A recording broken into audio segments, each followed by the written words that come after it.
اس نسبت کی لاج رکھنی ہے، سب سے مشکل کام ہے۔ تہمت کے مواقع سے بچنا بھی آسان ہے، اس نسبت کی لاج رکھنا یہ سب سے مشکل کام ہے۔ اس سے مشکل کام اور کوئی نہیں ہے میرے خیال سے۔ اس نسبت کی لاج رکھنی ہے، دین کی لاج رکھنی ہے۔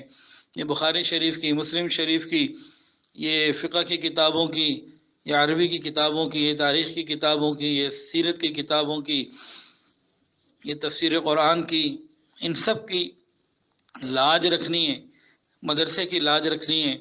آپ جن سے بیعت ہیں، جن لوگوں سے تعلق ہے، ان سب کی لاج رکھنی ہے، سلسلے کی لاج رکھنی ہے۔ یہ بہت مشکل کام ہے۔ اللہ ہماری حفاظت فرمائے اور ہمیں اپنے بڑوں کے سامنے دنیا ہو یا آخرت شرمندگی سے محفوظ فرمائے۔ اس کی لاج رکھنے کے لیے دو واقعات سن لیجئے۔ ایک تو بخاری شریف آپ لوگ پڑھ لیں، حضرت جی تشریف بھی لا رہے ہیں، بخاری شریف کے بارے میں بیان فرمائیں گے انشاءاللہ۔ تو امام بخاری کا ہی ایک واقعہ سمجھ لیجئے۔ امام بخاری رحمۃ اللہ علیہ ایک مرتبہ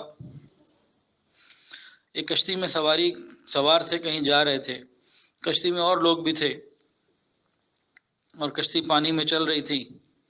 ایک شخص امام صاحب کے بالکل ساتھ تھا، اس نے امام صاحب سے بات چیت شروع کی اور دوستی لگانے کی کوشش کی، اور باتوں باتوں میں اس نے امام صاحب سے گلوا لیا، پوچھ لیا، تو اسے معلوم ہو گیا کہ امام صاحب کے پاس ایک تھیلی ہے جس میں سونے کے 6000 دینار ہیں۔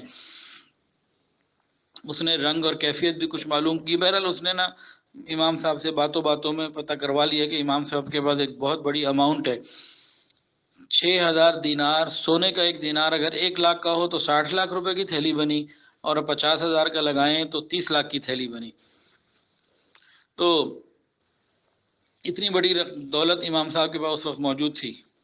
اس نے معلوم کیا، بیٹھا رہا، کشتی چل رہی تھی پانی میں، تھوڑی دیر بعد اٹھا اور کشتی کے بیچ میں آ کے شور مچا دیا، لوگوں میری تھیلی غائب ہو گئی، اس میں اتنے پیسے تھے، یہ تھا، اور میں تو لٹ گیا، میں تو برباد ہو گیا، اور یہ ہو گیا۔ اب لوگ کشتی والے کھڑے ہوئے، اس کو کہا بھائی دیکھ، صبر تو کر، پانی میں کشتی ہے، نہ کوئی ادھر کشتی میں مزید کوئی آیا اور نہ کوئی اترا، سارے بندے ہیں، تو خاموش رہو بھی، سب کی ہم تلاشی لیتے ہیں، ہر ایک کی تلاشی لے لیں گے، کشتی میں ہی تھیلی ہوگی، مل جائے گی۔ اس نے کہا ٹھیک ہے، تلاشی لو۔ اب ایک کی تلاشی ہوئی، دوسرے کی ہوئی، تیسرے کی ہوئی، تلاشی لیتے لیتے امام بخاری رحمۃ اللہ کی باری آ گئی۔ نہ پہلے سے تھیلی ملی، نہ دوسرے سے ملی، نہ کسی سے ملی، حتیٰ کہ امام بخاری رحمۃ اللہ کی بھی باریک بینی سے سب کی تلاشی لی گئی، ان کی بھی لی گئی، یہاں سے بھی تھیلی نہ ملی۔ اب سب لوگ بڑے حیران۔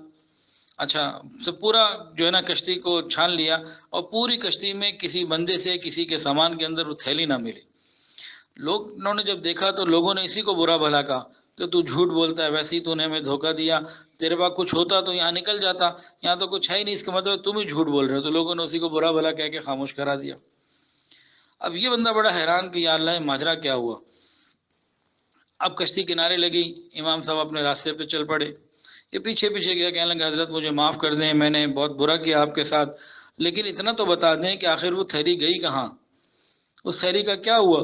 امام بخاری رحمۃ اللہ نے فرمایا جیسے ہی تو نے شور مچایا تھا اور یہ فیصلہ ہو گیا کہ سب کی تلاشی لی جائے گی، تو میں نے اسی وقت وہ تھیلی اپنے پیچھے سے، میں نے اس تھیلی کو پانی میں پھینک دیا تھا کہ آپ نے اتنی بڑی دولت پانی میں ڈال دی، سونے کے 6000 سکے، 6000 دینار آپ نے پانی میں ڈال دی۔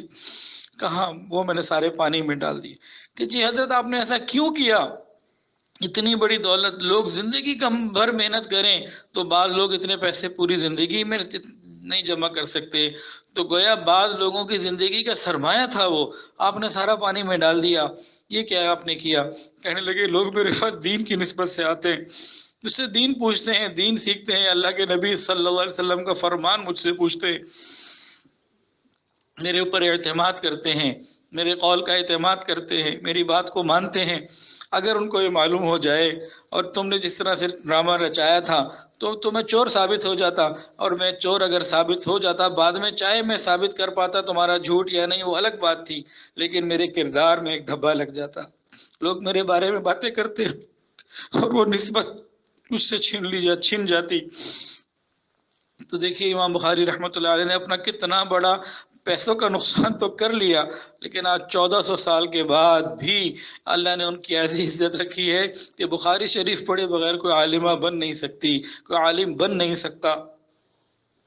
ان نسبتوں کی لاج رکھنی پڑتی ہے، قیمت دینی پڑتی ہے، اس کے بغیر گزارا نہیں ہوتا، اس کے بغیر ترقی نہیں ملتی، اس کے بغیر عزت نہیں ملتی، اس کے بغیر فیض جاری نہیں ہوتا۔